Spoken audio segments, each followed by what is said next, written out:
എല്ലാവർക്കും നമസ്കാരം. അപ്പോൾ എൻ്റെ പുതിയ വീഡിയോയിലേക്ക് എല്ലാവർക്കും സ്വാഗതം. അപ്പോൾ ഞാൻ ഉണ്ടാക്കാൻ പോകുന്നത് എഗ്ഗ് വെച്ചിട്ട് ഒരു എഗ് ബുർജി റെസിപ്പിയാണ്. അപ്പോൾ അതെങ്ങനെ ഉണ്ടാക്കാൻ നോക്കാം. അതിന് വേണ്ടിയിട്ട് ഞാനിവിടെ ഒരു പാൻ അടുപ്പത്ത് വെച്ചിട്ടുണ്ട്. നമുക്കിനി ഇതിലേക്ക് ഓയിൽ ഒഴിച്ചു കൊടുക്കാം. അപ്പോൾ നമ്മളിതിലേക്ക് ഒരു 3-4 ടേബിൾ സ്പൂൺ ഓയിൽ ഒഴിച്ചു കൊടുക്കുന്നുണ്ട്.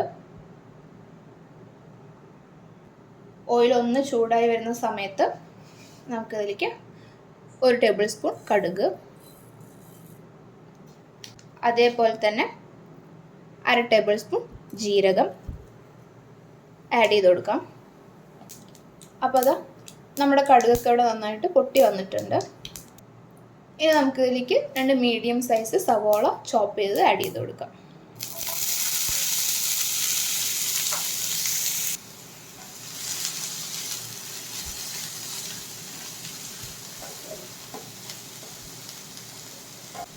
അതുപോലെ തന്നെ ഒരു പച്ചമുളകും കറിവേപ്പിലയും ചോപ്പ് ചെയ്തതും ആഡ് ചെയ്ത് കൊടുക്കാം.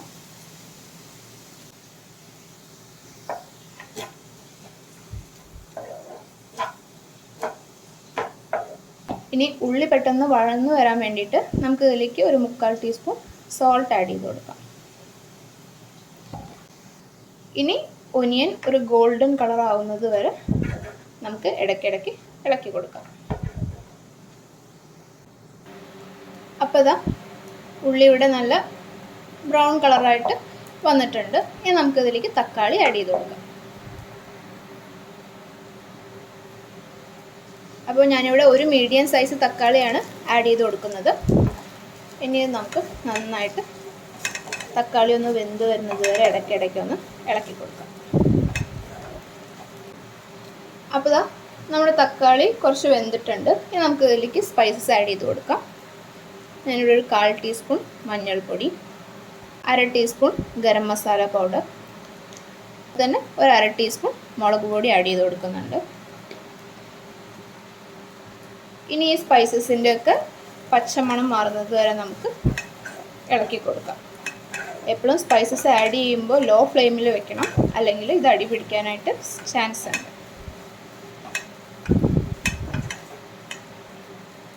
അപ്പോൾ നമ്മൾ ആഡ് ചെയ്തിട്ടുള്ള സ്പൈസസിൻ്റെ പച്ചമണം മാറിയിട്ടുണ്ട്. നമുക്കിതിലേക്ക് ഒരു 1/4 ഗ്ലാസ് വെള്ളം ഒഴിച്ചു കൊടുക്കാം.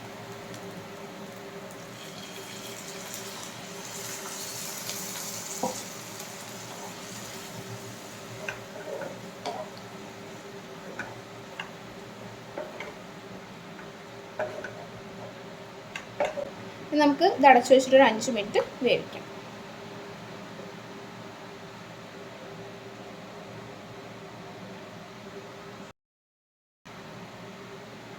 അപ്പോൾ ഇത് 5 മിനിറ്റ് കഴിഞ്ഞിട്ടുണ്ട്. നമുക്ക് ഒന്ന് ഇളക്കി കൊടുക്കാം.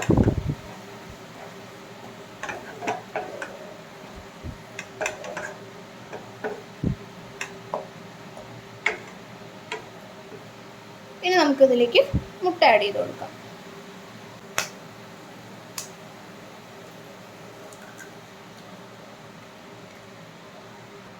അപ്പോൾ ഞാനിത് ഇവിടെ 3 മുട്ട ആഡ് ചെയ്ത് കൊടുത്തിട്ടുണ്ട്. ഇനി നമുക്കിതൊരു ഫോർക്ക് വെച്ചിട്ട് ഒന്ന് റൊട്ടേറ്റ് ചെയ്ത് കൊടുക്കാം. നോൺ സ്റ്റിക്ക് പാത്രങ്ങളാവുമ്പോൾ നമ്മൾ അടിയിലേക്ക് അധികം കുത്തി ഇളക്കാതെ ശ്രദ്ധിക്കണം. പാത്രത്തിൻ്റെ കോട്ടിങ് പോകാനായിട്ട് ചാൻസ് ഉണ്ട്. അപ്പോൾ നമ്മളിത് അടിയിലേക്ക് അധികം കുത്തി ഇളക്കാണ്ട് നമ്മളിങ്ങനെ ഇളക്കി കൊടുക്കുന്നുണ്ട്.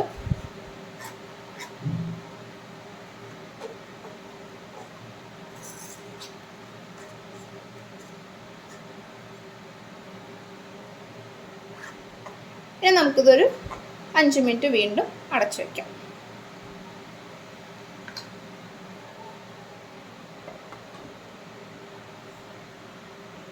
അപ്പോൾ 5 മിനിറ്റ് കഴിഞ്ഞിട്ടുണ്ട്. നമുക്ക് തുറക്കാം. നമുക്കിത് സാധാ കയ്യിൽ വെച്ചിട്ട് ഇളക്കി കൊടുക്കാം.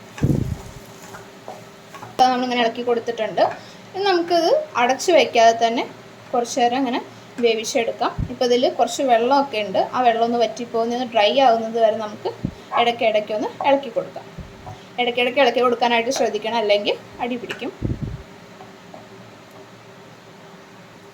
അപ്പോൾ ഇത് ഇത് ഡ്രൈ ആയിട്ടുണ്ട്, അത്യാവശ്യം നന്നായിട്ട് ഡ്രൈ ആയി വന്നിട്ടുണ്ട്.